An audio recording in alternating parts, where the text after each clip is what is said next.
Bonjour et bienvenue à ce culte des églises évangéliques de Soultz-sous-Forêt et de Wörth. Soyez les bienvenus, on est heureux de vivre ce culte avec vous. Bienvenue particulièrement aussi à ceux qui nous regardent de plus loin, et vous êtes nombreux. On se réjouit que vous puissiez découvrir notre culte et le vivre avec nous. Bienvenue également à celui qui est l'objet de notre culte, c'est-à-dire à Dieu, le Père, à Jésus-Christ, notre Sauveur, et à l'Esprit Saint qui habite en nous. Je veux prier. Père Céleste, quel privilège d'être appelés tes enfants et de pouvoir nous présenter devant toi. Ce matin, nous venons les mains vides. Nous venons pour recevoir de toi tout ce que tu veux nous donner.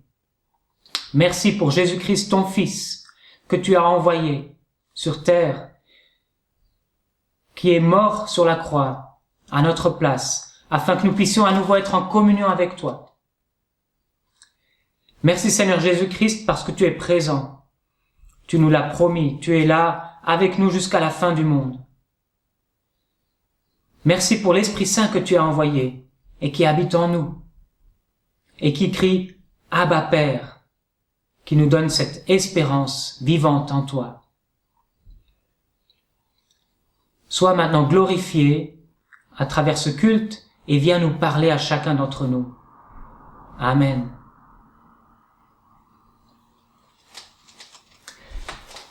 Durant ce culte, nous allons être accompagnés par quelques tableaux. Des tableaux qui ont été dessinés ou peints par une personne de l'église de Soultz. Une personne très douée, vous verrez, ce sont de très beaux tableaux. Et pour chacun de ces tableaux, la personne a aussi choisi quelques versets qui accompagnent et qui vont nous introduire et nous faire réfléchir à quelques éléments de la parole de Dieu. Le premier tableau que vous voyez actuellement, c'est un tableau où vous voyez deux personnes du peuple de Dieu qui, selon les promesses de Dieu, sont ramenées d'exil vers le pays promis, vers Jérusalem. Et avec ce tableau, j'aimerais vous lire un texte dans Psaume 126. Quand l'Éternel ramena les captifs de Sion, nous étions comme ceux qui font un rêve. Alors notre bouche riait de joie, et notre langue poussait des cris de triomphe. Alors on disait parmi les nations, l'Éternel a fait pour eux de grandes choses. L'Éternel a fait pour nous de grandes choses. Nous sommes dans la joie. En tant que chrétiens, nous sommes aussi tous en route vers un pays qui nous est promis, vers une cité où Christ nous a préparé une place. Et c'est aussi le lieu de repos que nous attendons tous, le lieu de rencontre de notre Sauveur et Seigneur, le lieu de vie, d'une vie éternelle avec Dieu. Et cette perspective-là nous donne une espérance incroyable pour traverser toutes les épreuves. Cette perspective-là remplit jour après jour notre cœur d'une grande joie. Parce que oui, l'Éternel a fait pour nous de grandes choses. Nous sommes dans la joie. Laissez s'exprimer cette joie qui vient de Dieu. Nous allons le faire aussi dans ce temps de louange qui sera conduit par Mélodie.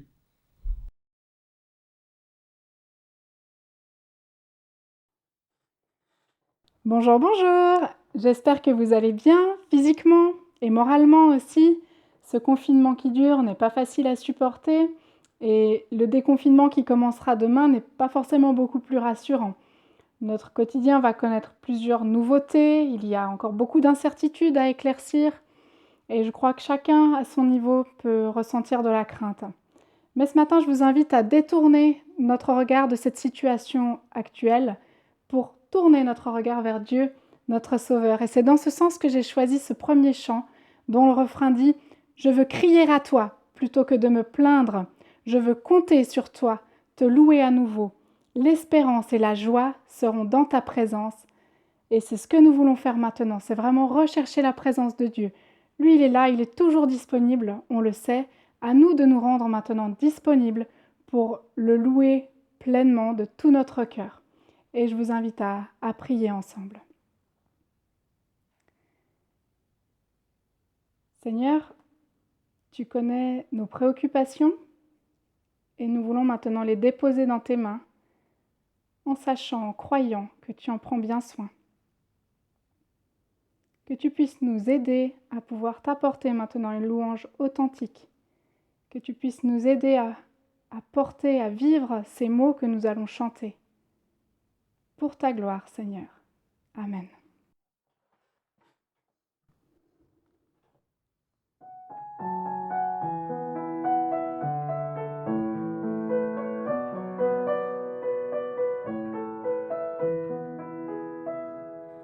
Comme soupire une biche après l'eau d'un ruisseau, moi aussi, ô Seigneur, je soupire après toi. J'ai soif de toi, mon Dieu, d'être là devant toi, de venir dans ton temple, me présenter à toi, pour qu'enfin me reviennent les souvenirs d'antan, où heureuse je courais vers ta maison. Je voudrais retrouver cet amour et ce feu, encore une fois brûler, être fou amoureux de toi, attaché à tes pas, vibrer à ta parole et au son de ta voix, pour qu'enfin me reviennent les souvenirs d'antan, où heureuse je courais vers ta maison. Je veux crier à toi plutôt que de me plaindre, je veux compter sur toi, te louer à nouveau, l'espérance et la joie seront dans ta présence. Je veux crier à toi, mon Sauveur et mon Dieu. Montre-moi, ô Seigneur, chaque jour ta bonté, ta grandeur et ta grâce, et moi je chanterai celui qui de ma vie est maître, celui qui m'a choisi et qui me fait renaître, pour qu'enfin me reviennent les souvenirs d'antan, où heureuse je courais vers ta maison. Je veux crier à toi plutôt que de me plaindre, je veux compter sur toi, te louer à nouveau, l'espérance et la joie seront dans ta présence. Je veux crier à toi, mon Sauveur et mon Dieu.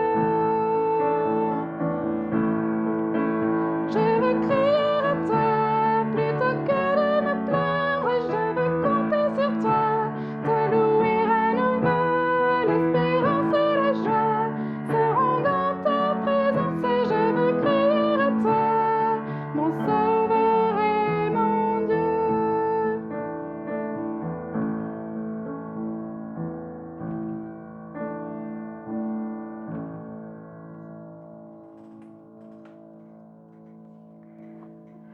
Psaume 34. Je veux bénir l'Éternel en tout temps. Sa louange sera toujours dans ma bouche. Que mon âme fasse toute sa fierté de l'Éternel. Que les humbles écoutent et se réjouissent. Dites avec moi la grandeur de l'Éternel. Célébrons tous son nom. J'ai cherché l'Éternel et il m'a répondu. Il m'a délivré de toutes mes frayeurs. Quand on tourne vers lui les regards, on est rayonnant de joie, et le visage ne rougit pas de honte. Quand un malheureux crie, l'Éternel entend, et il le sauve de toutes ses détresses. L'ange de l'Éternel campe autour de ceux qui le craignent, et il les arrache au danger. Goûtez et voyez combien l'Éternel est bon. Heureux l'homme qui cherche refuge en lui. Craignez l'Éternel, vous ses saints, car rien ne manque à ceux qui le craignent.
Je lis dans Philippiens 4:4, un texte bien connu, mais qui fait toujours autant de bien et dont on a toujours autant besoin, je crois aussi.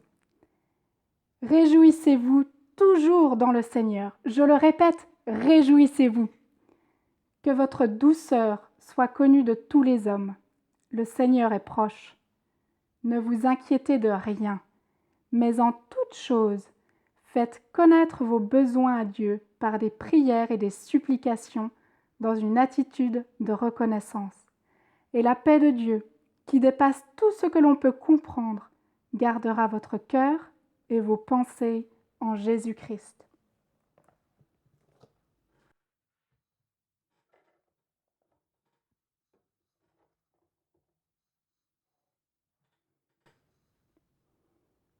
Prenons ce dernier chant qui nous encourage à nous réjouir dans le Seigneur. Vous pouvez monter un petit peu le son, vous pouvez vous lever pour vous réjouir de tout votre corps, si vous le pouvez bien sûr. N'hésitez pas à frapper dans les mains également.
Pour continuer dans la louange, nous voulons maintenant contempler un autre tableau. C'est un tableau qui représente les coquelicots, comme vous le voyez actuellement. Les coquelicots, c'est quelque chose de tellement beau. Et pourtant tellement fragile aussi. Comment se dire que Dieu a pu créer quelque chose d'aussi beau et pourtant qui ne dure pas tellement longtemps? À quoi cela sert-il? Je crois que ça montre toute la générosité de Dieu. Quand les premiers coquelicots passent, il en donne encore d'autres, et on en a tout l'été. Avec ce tableau, le peintre a choisi le verset de Romains 1, verset 20.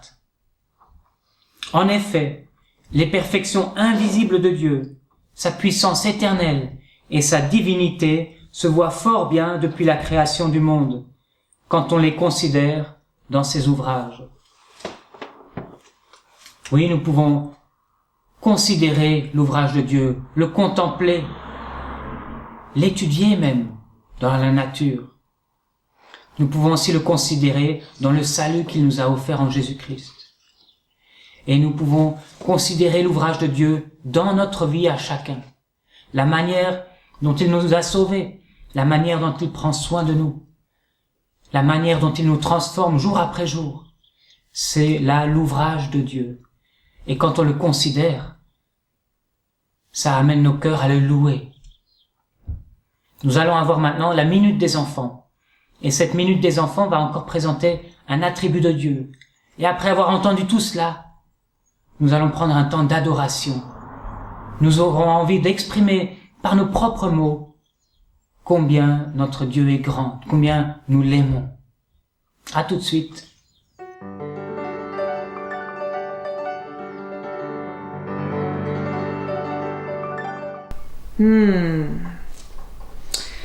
Dieu est bon.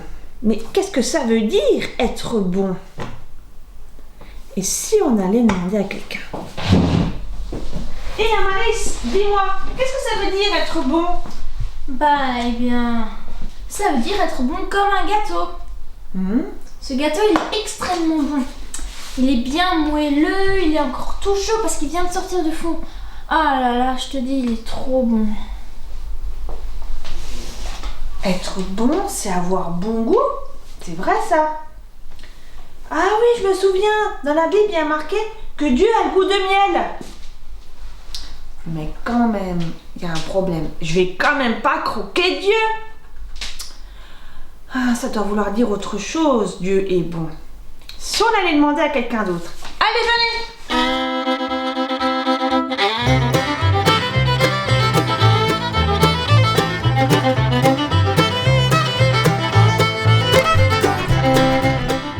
Ça y est? On les entend? Hé, Eliseo! Ivana! C'est Ivana qui est là! Et dites voir, j'ai une question à vous poser. Ça veut dire quoi être bon? C'est savoir tout faire en roller. Ah ouais? Oui, ça c'est faire. Sauter, freiner. Ouais. Ça a beaucoup de choses, ça, hein? Ouais. C'est être doué comme ça? Ouais. Ah ouais. Être bon, c'est être doué. Être bon, c'est être doué. Vous avez entendu ça? Être bon, c'est être doué. C'est savoir tout faire. Ouais, c'est vrai ça. Dieu, il sait tout faire. Mais dire que Dieu est bon, est-ce que ça veut vraiment dire ça? Je suis encore pas tout à fait sûre. Je vais aller encore demander à quelqu'un d'autre. Allez, venez avec moi. À tout à l'heure, Eliseo et Ivana.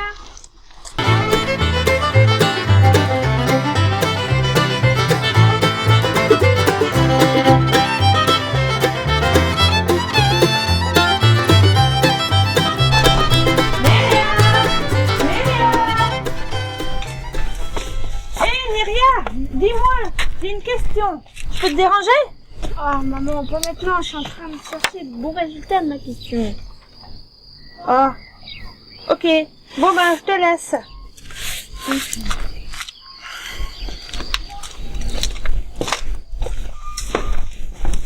Elle a quand même parlé d'un bon résultat. Elle a dit le mot bon. Le bon résultat, c'est le juste résultat. Est-ce que ça voudrait dire que Dieu, c'est le juste Dieu, c'est le bon Dieu? Ah ouais, mais est-ce que le bon Dieu et Dieu est bon? Ah non, c'est pas la même chose. Faut encore aller demander à quelqu'un d'autre. Et il nous reste une personne à qui à demander. Allons demander à Lisanne.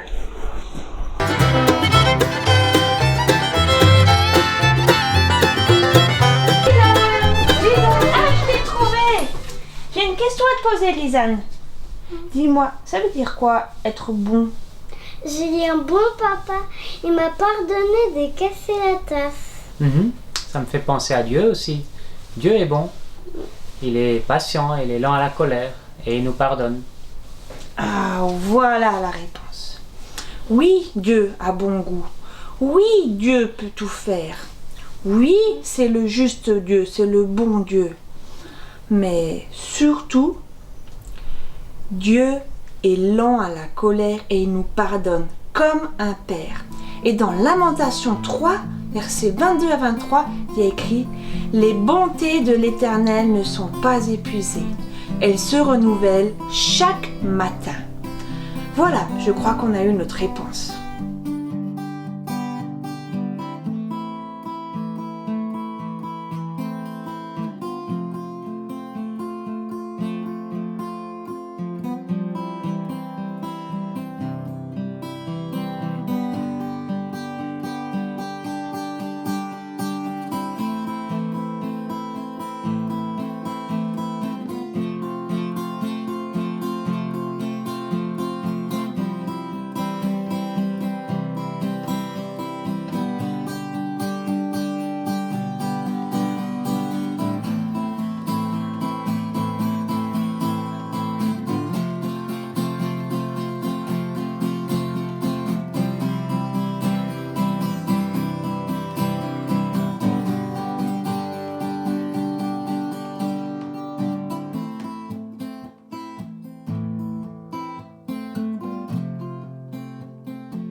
Les 2 prochains tableaux que nous allons maintenant voir vont nous conduire dans la vie de Jésus.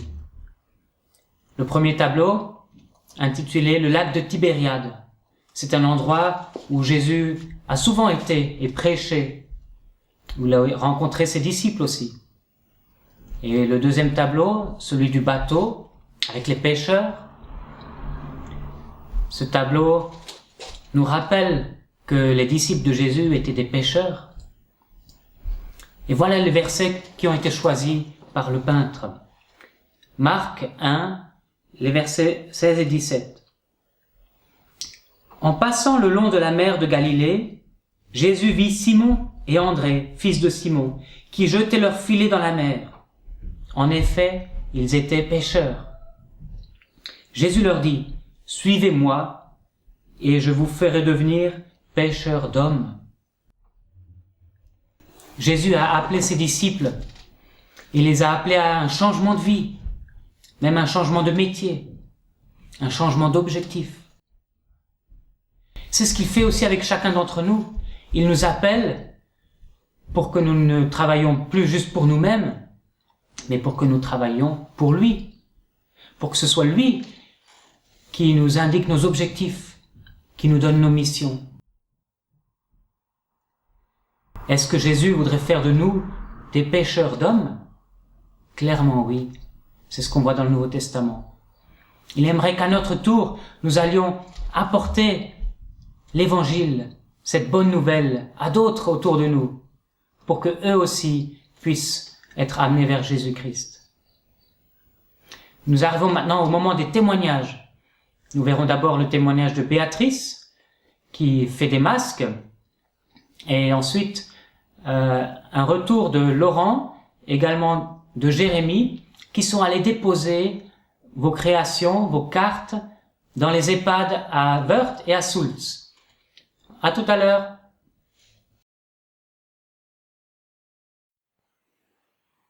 Bonjour à tous, mais sans le masque, c'est mieux pour vous parler. Et vous aurez tout de suite compris que je couds des masques. Et c'est au travers du café Safe Haven qui participe à la fabrication de masques lavables. Ces masques seront donnés à la ville de Haguenau qui a sollicité l'aide de couturières bénévoles pour les distribuer à la population, afin que d'ici le 11 mai, chacun puisse être équipé. Ces masques rendront service, j'espère. Et surtout, que l'équipe municipale de Haguenau voit le témoignage pratique de Safe Haven en faveur de la population. Ça me donne aussi la satisfaction de me sentir utile. Et surtout, mettez votre masque lorsque vous sortez. À bientôt! Bonjour à tous! Il y a 2 semaines, on vous a lancé le défi de préparer des cadeaux pour des personnes âgées qui sont dans des EHPAD, qui sont isolées toute la journée.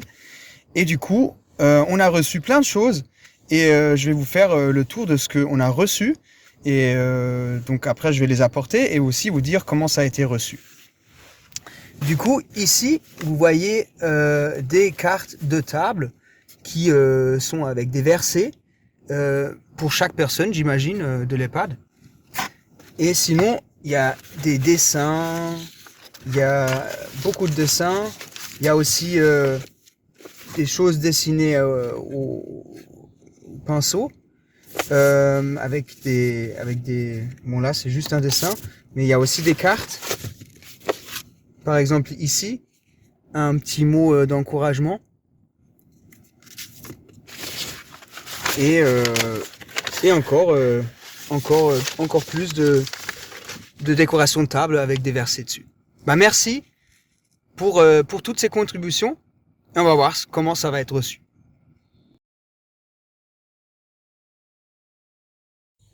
Bonjour à tous. Je me prépare pour aller déposer ces quelques géraniums, ces dessins, ces cartes préparées pour la maison de retraite de Soultz-sous-Forêt. Alors la situation fait que je ne vais pouvoir rencontrer personne, mais la personne que j'avais au téléphone m'a déjà remercié d'avance pour tout ce qui a été préparé, a été touché par le geste. Donc un grand merci à ceux qui ont participé à ce défi. Allez, moi je me mets en route.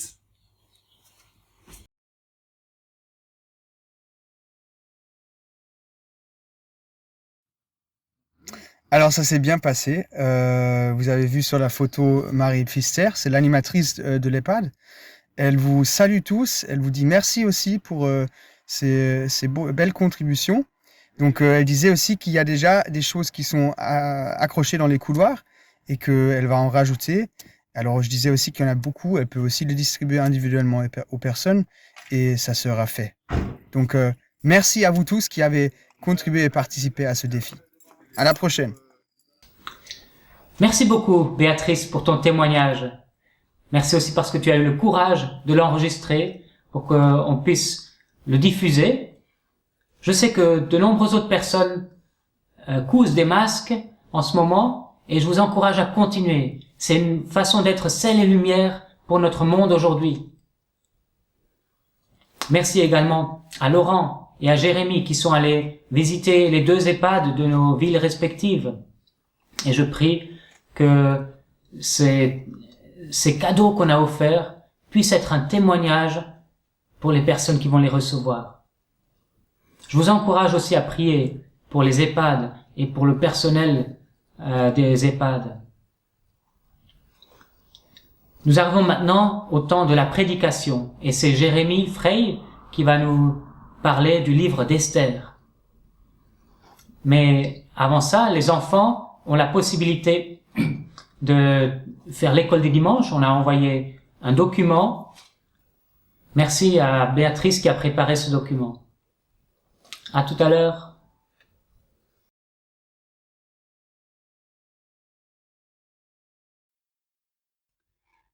Bonjour à tous. Je me réjouis pour cette occasion qui nous est donnée maintenant de pouvoir ouvrir la Bible ensemble. Mais avant de prendre le texte que j'ai choisi pour ce matin, j'aimerais vous inviter à regarder cette courte vidéo et on se retrouve juste après.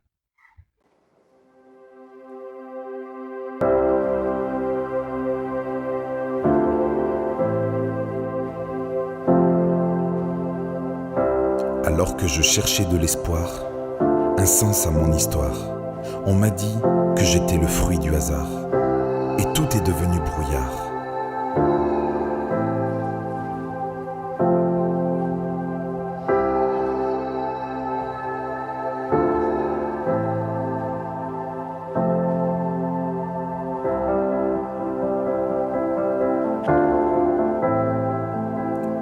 Et Dieu dans tout ça, pourquoi ne se montre-t-il pas? Que peut bien faire cette croix face à ce triste constat? Si Dieu est Dieu et qu'il nous aime vraiment, pourquoi nous laisserait-il seuls face au néant? On déploie tant d'efforts pour continuer d'y croire encore. Certains disent même que Dieu est mort. Ils n'ont peut-être pas tort. Pourtant, lorsque je me suis mis à chercher, j'ai découvert la réponse que Dieu nous a laissée. Il y a plus de 2000 ans, Dieu s'est fait humain pour partager notre destin. Dieu sous forme humaine afin de mieux comprendre nos peines. Jésus sur cette croix, c'est Dieu qui prend sur lui nos erreurs et prouve que celui qui ose le chercher trouve la réalité de son cœur.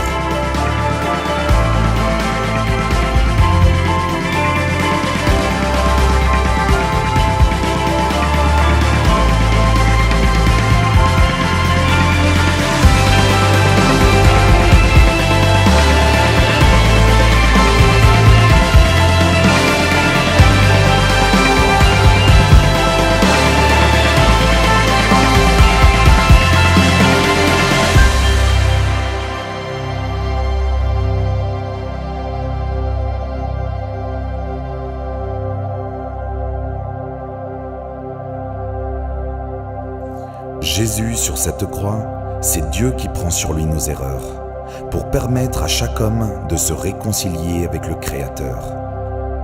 C'est ainsi que même dans la pire des histoires, peut naître un véritable espoir.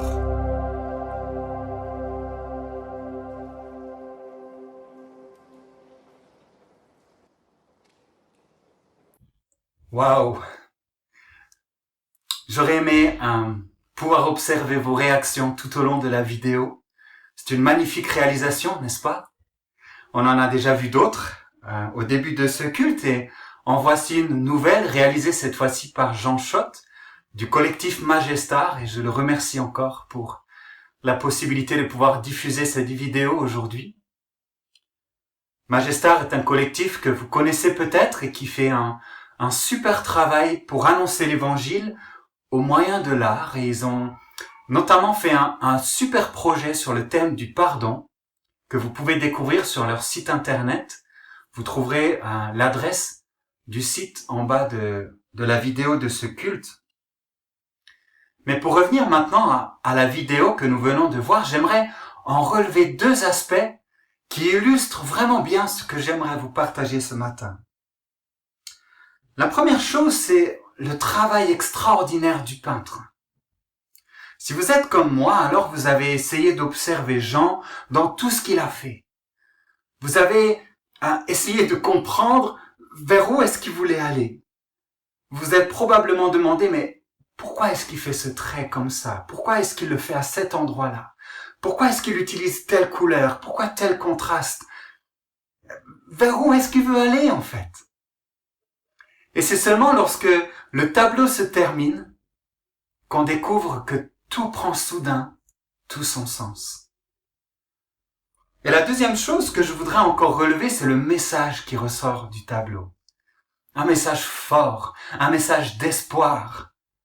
Un espoir qui trouve sa source en Dieu, dans la personne de Jésus-Christ. Et ces deux aspects, j'aimerais vous proposer de les garder en mémoire. Et ce que je trouve assez intéressant ici, c'est de réfléchir au fait que si j'ai personnellement de la peine à voir le résultat final avant que le tableau ne se termine, le peintre, lui, sait exactement ce qu'il fait. Il sait exactement vers où il va. Pourquoi est-ce qu'il fait les choses de telle ou telle manière? Et même s'il y a parfois des choses qui, à mon niveau, sont incompréhensibles, l'artiste, lui, sait ce qu'il fait. Et petit à petit, il fait toute chose pour atteindre son objectif. Et je me suis posé la question, est-ce que de la même manière, nous croyons que Dieu reste maître de l'histoire? Même lorsque nous traversons des situations qu'à notre niveau, nous ne comprenons pas, croyons-nous que Dieu reste le maître de l'histoire?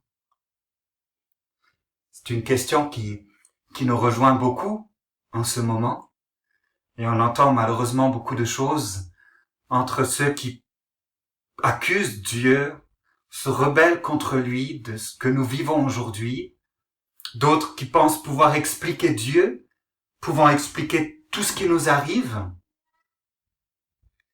Pour ma part, j'aimerais nous encourager à être de ceux qui, à travers ce que nous vivons, viennent à Dieu ou reviennent à Dieu avec toujours plus de respect, de crainte et d'humilité, tout en croyant avec foi et confiance qu'il tient tout dans ses mains et qu'il orchestre finalement toutes choses selon son projet bienveillant.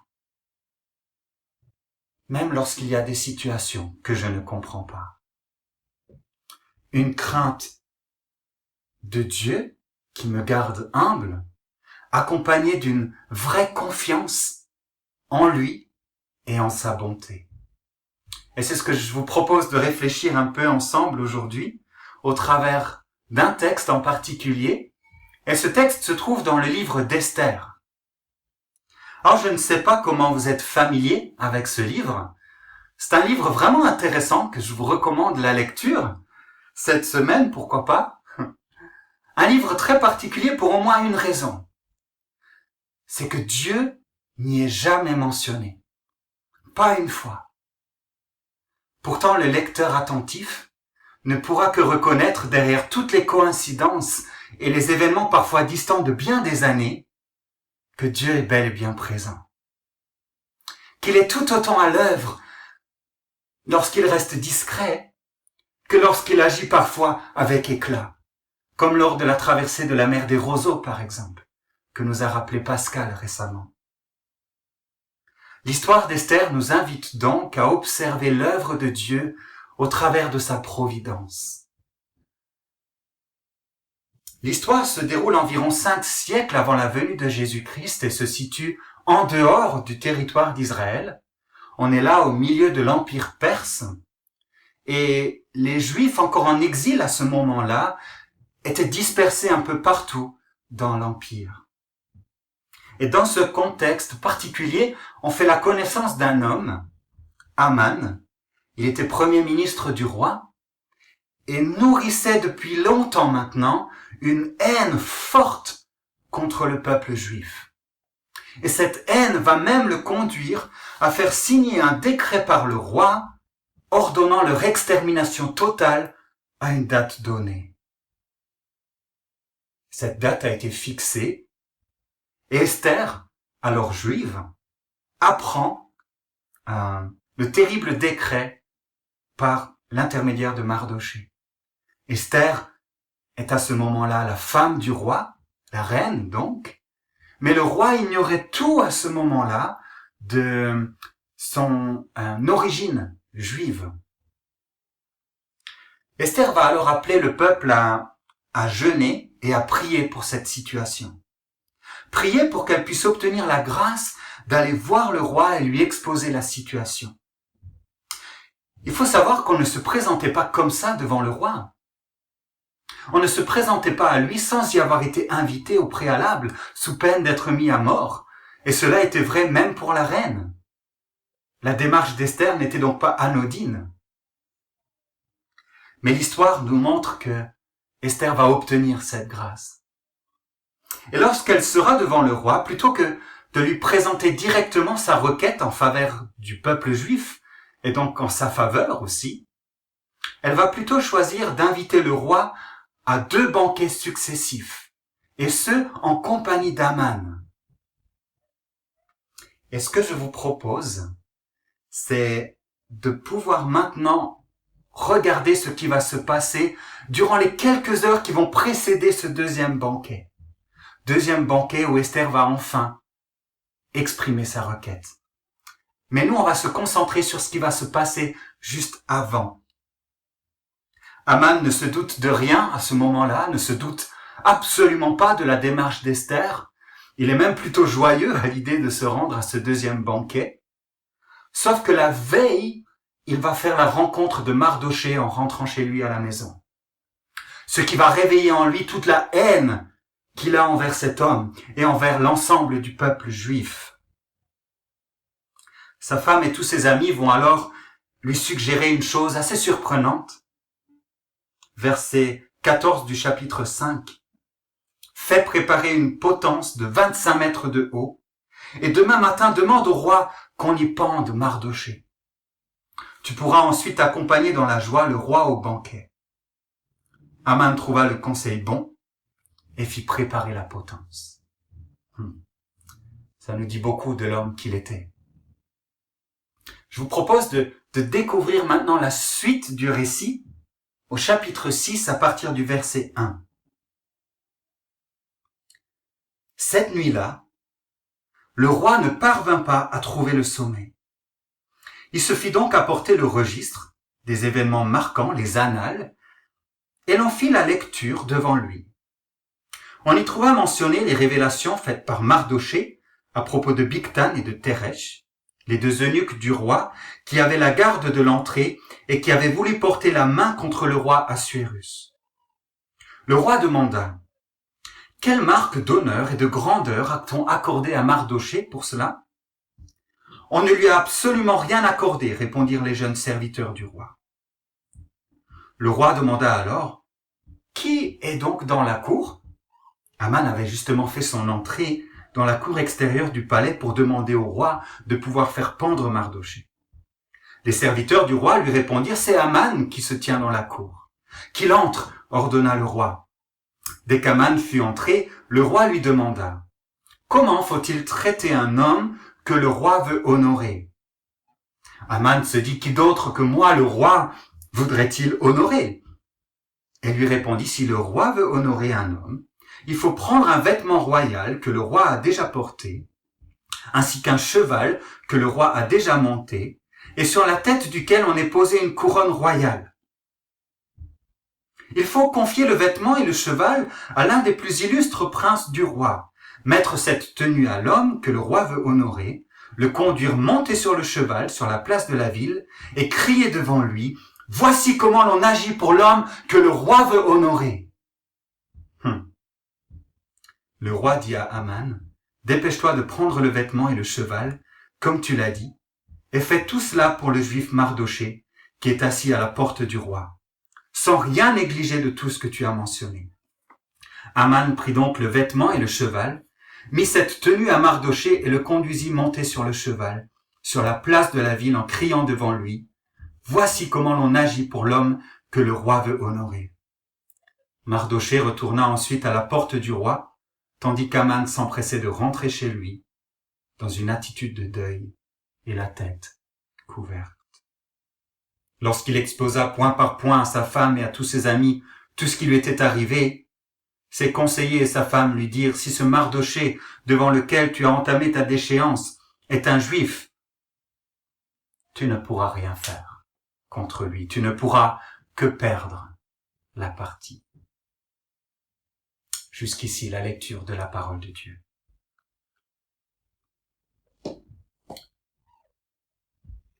Croyons-nous que Dieu reste le maître de l'histoire?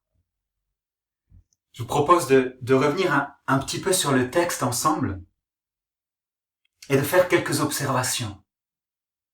Comme on vient de le voir, le récit suit juste après la décision d'Aman de faire exécuter Mardoché. Et personne d'autre, à part lui et ses proches, n'est au courant de ce projet. Donc ni le roi, ni Mardoché ne se doutent que le lendemain matin, Aman va venir demander la permission au roi de faire exécuter Mardoché. Et lorsqu'on sait cela, et que nous lisons alors la suite du texte, on ne peut pas passer à côté de deux éléments essentiels. Tout d'abord, le fait que le texte est jalonné de coïncidences assez extraordinaires. Et deuxièmement, que ces coïncidences conduisent l'histoire, avec beaucoup d'ironie, à un grand renversement de situation. Commençons par regarder les coïncidences qui se trouvent dans le récit. Nous pouvons en voir au moins trois. La première, c'est que la nuit même qui précède le projet d'assassinat de Mardoché, le roi est pris d'une forte insomnie. Il a beau faire ce qu'il peut, il n'arrive pas à trouver le sommeil. On peut essayer de s'imaginer un peu la scène, le roi dans son lit, qui se retourne, il change d'oreiller, il va ouvrir la fenêtre. Rien n'y fait. Le sommeil ne vient pas. Pas moyen de s'endormir. Pourquoi cette insomnie? Le texte ne nous le dit pas. Est-ce que le roi était particulièrement préoccupé par quelque chose? Est-ce qu'il se demandait, mais qu'est-ce que va me demander la reine demain? Quoi qu'il en soit, le texte met ici en évidence le fait que le roi n'arrive pas à dormir. Alors, je ne sais pas ce que vous faites en pareille situation, si il vous arrive d'avoir des insomnies. Est-ce que vous vous levez pour marcher un peu? Est-ce que vous allez manger quelque chose? Lire, écouter de la musique? Le texte ici nous montre que le roi fait venir ses serviteurs pour qu'on lui fasse la lecture, et pas n'importe laquelle.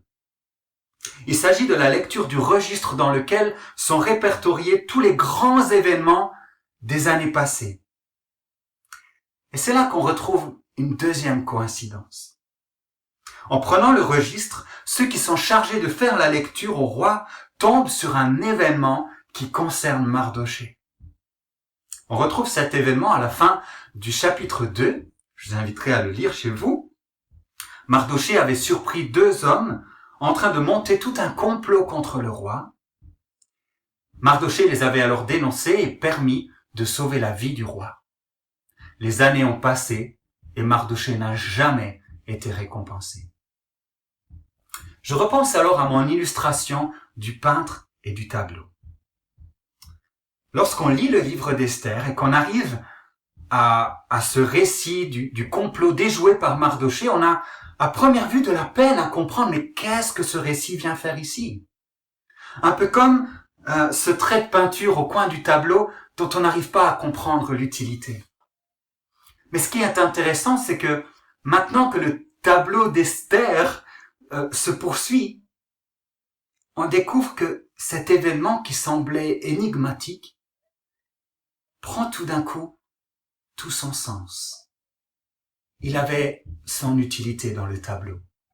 On y reviendra.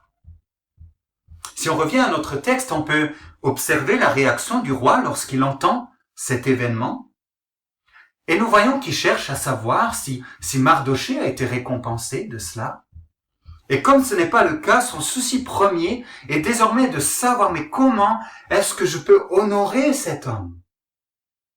Et c'est là qu'apparaît notre troisième coïncidence. C'est que la démarche du roi pour chercher à honorer Mardochée intervient au moment même où Haman vient le voir pour lui demander l'exécution de Mardochée. Est-ce que c'est pas là un timing extraordinaire? Certains diraient si on avait voulu le faire exprès, on n'y serait pas arrivé. On pourrait se poser la question, qu'est-ce qui serait passé si le roi n'avait pas entendu le récit de Mardochée avant la venue d'Haman? Est-ce qu'il aurait accédé à sa demande et tout ce qui s'ensuit? Mais nous voyons ici que les choses ne se déroulent pas de cette façon. Et que cette succession de coïncidences va amener le récit, avec beaucoup d'ironie, c'est vrai, à un grand renversement de situation. Et c'est vrai que lorsqu'on parcourt la suite du texte, on ne peut pas s'empêcher de sourire un peu.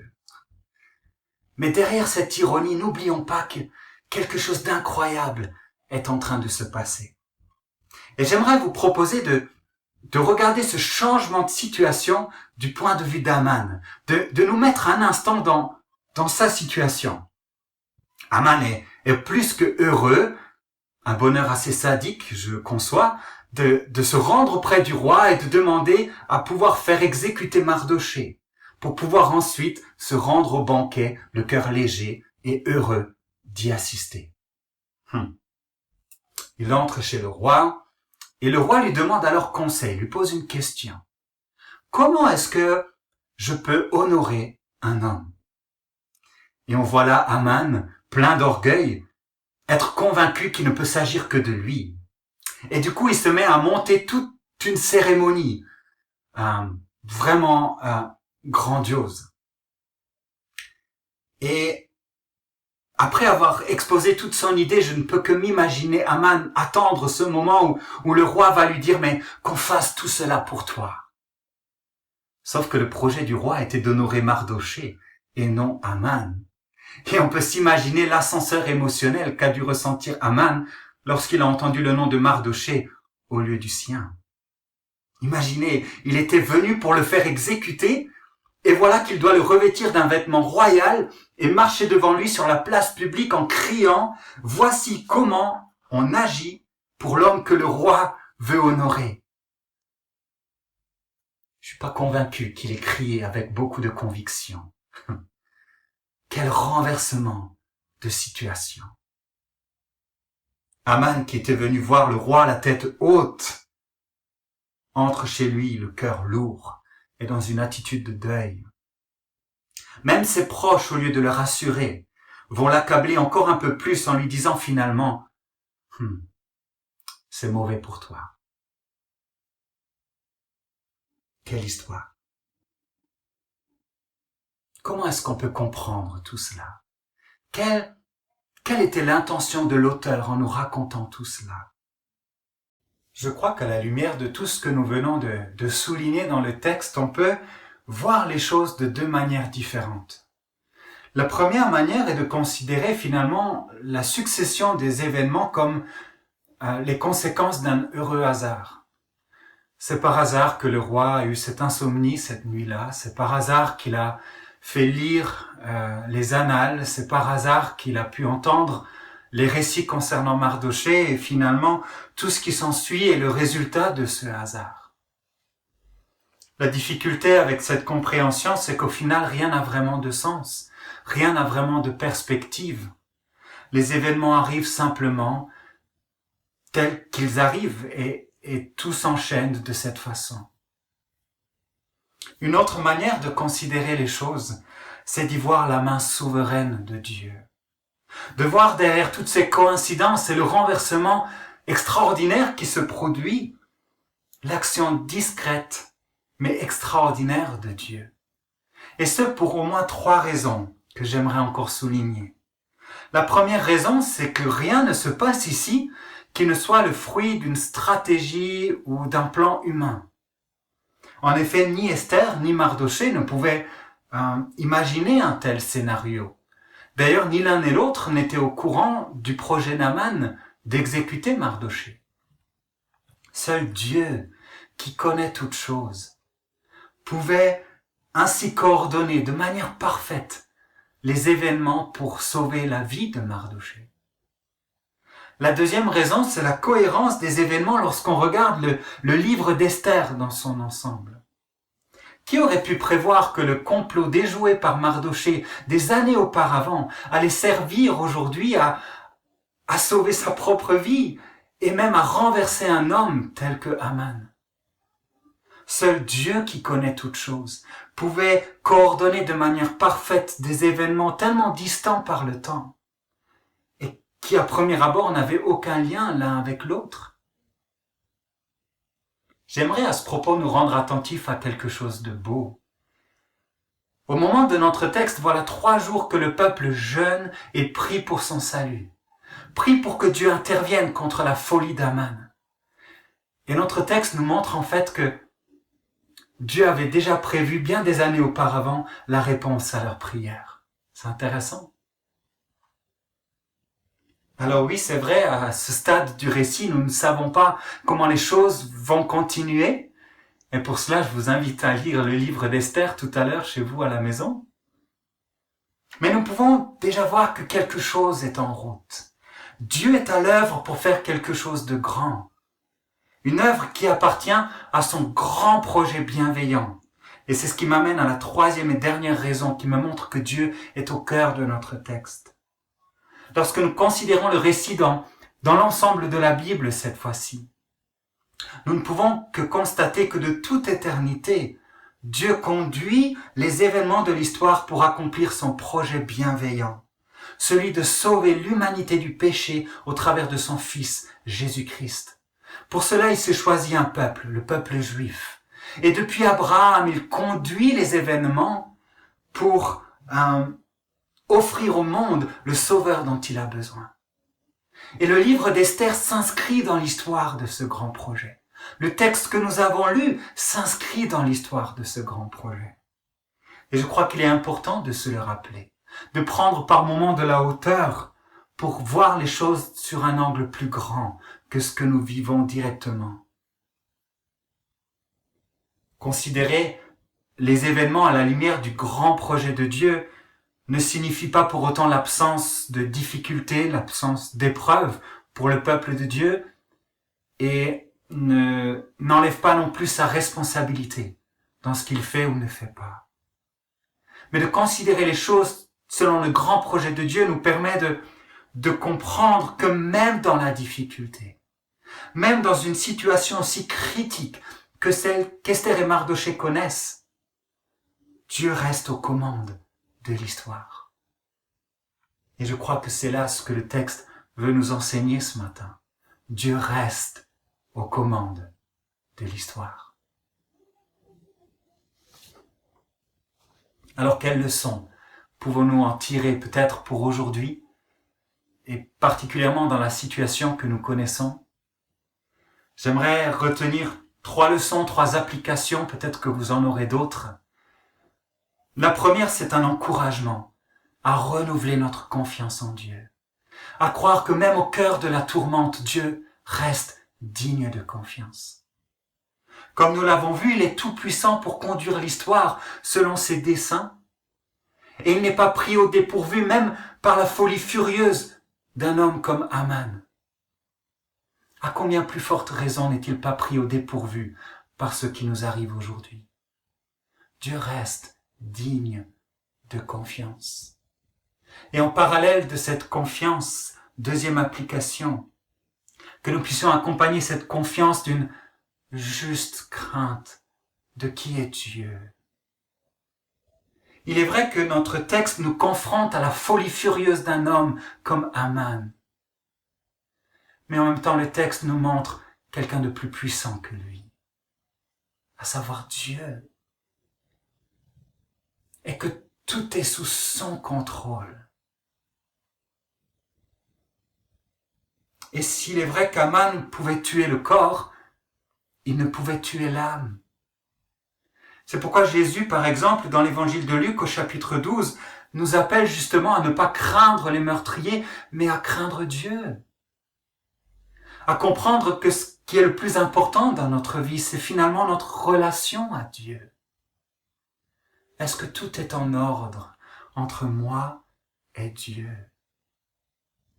Et ce qui est extraordinaire, c'est que c'est justement pour cela que Jésus-Christ est venu sur terre, pour nous permettre d'être réconciliés avec Dieu, de tout remettre en ordre avec Dieu.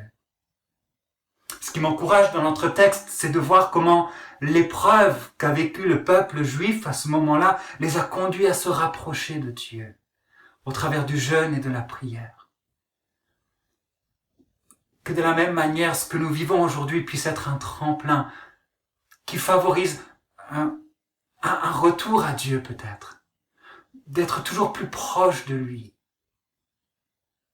de chercher à peut-être remettre des choses en ordre avec Dieu, de réaliser à nouveau qu'en fait il est au-dessus de toute chose, que tout est dans ses mains, et que le plus important pour moi aujourd'hui, où j'en suis avec Dieu, est-ce que tout est en ordre avec Dieu? Mais c'est extraordinaire de se souvenir qu'en Jésus-Christ, c'est possible. Enfin, un dernier encouragement qui est de prendre de la hauteur, comme nous l'avons fait dans notre texte, de considérer les choses, nos vies, à la lumière du plan de Dieu, du projet de Dieu pour ses enfants. Et ce projet, quel est-il? La Bible nous dit que Dieu fait concourir toutes choses pour que nous ressemblions à Jésus, nous rendre semblables à Jésus. Romains 8, verset 28. Dieu fait concourir toutes choses pour ma croissance, pour mon bien, pour ma relation avec Dieu, même ce que je ne comprends pas. Dieu est maître de l'histoire et a un vrai espoir à s'en souvenir et ne pas l'oublier. Soyez richement bénis. Merci beaucoup Jérémie pour ta prédication sur le livre d'Esther. Merci particulièrement de l'avoir actualisé. Et je vous encourage tous à lire le livre d'Esther durant la semaine. Ce sera un moyen aussi pour que la parole de Dieu continue de vous travailler. Comme tous les dimanches maintenant, nous voulons vous proposer aussi aujourd'hui un défi. Quelque chose à mettre en pratique. Et je laisse la parole à Laurent pour cela.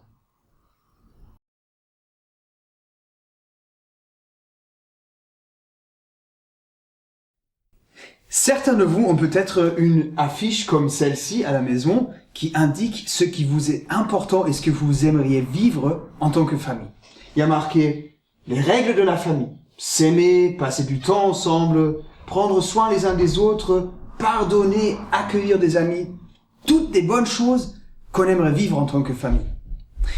Mais est-ce que vous avez aussi un verset biblique qui vous accompagne en tant que famille? Un verset qui dit ce qui vous est important dans votre relation avec Dieu et peut-être aussi dans les relations les uns avec les autres? Eh bien, cette semaine, on vous lance le défi de chercher dans la Bible, ensemble, un verset qui vous plaît et qui est le centre de ce que vous aimeriez vivre ou de ce qui vous est important. Et si vous avez des gens doués dans la famille qui savent dessiner, peut-être aussi de le mettre sur une toile comme celle-ci. À côté de le choisir, on vous lance aussi le défi de l'apprendre par cœur. En français, on dit par cœur. Pour que ça entre dans le cœur. C'est pas juste dans la tête, mais quand on connaît quelque chose par cœur, c'est aussi dans le cœur. Alors, choisir un verset et l'apprendre par cœur. Voilà le défi de la semaine. Nous arrivons à la fin de ce culte. J'espère que c'était pour vous un moment de joie, ou si vous n'étiez pas dans la joie avant, que c'était un moment qui a pu vous redonner la joie. Celle de connaître Christ, celle de tourner les regards vers Dieu, celle de vivre de son espérance. Pour vous laisser dans cette semaine, l'équipe de louange a préparé un chant. Alors, comme une chorale confinée, comme ce qu'on peut voir par ailleurs sur Internet, chacun a joué sa partie chez lui. Nous avons assemblé tout ça. Et ce chant s'appelle « Ne crains rien, je t'aime ». Vous verrez que ces paroles ont un sens tout particulier dans ce temps de confinement. Que ce chant soit un encouragement pour vous, pour cette semaine.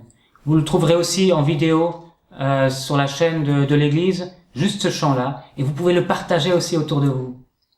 Que le Seigneur vous bénisse. Que le Seigneur marche à vos côtés durant toute cette semaine et que vous puissiez vivre dans la joie qui vient de lui. Bon dimanche à tous, à bientôt.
Je suis toujours